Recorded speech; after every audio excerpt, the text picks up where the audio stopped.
na ang ating finished product ng onion chutney.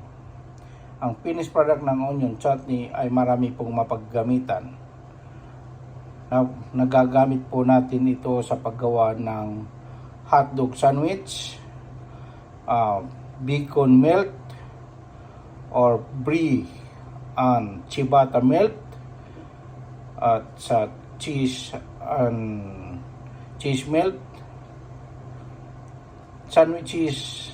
Ginagamit yan sa starter like halloumi cheese, grilled halloumi. Ginagamit yan sa isang starter, or sa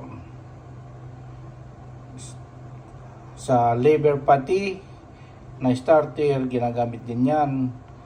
At marami pang paggamitan yan. Sa mga salad, ginagamit ito.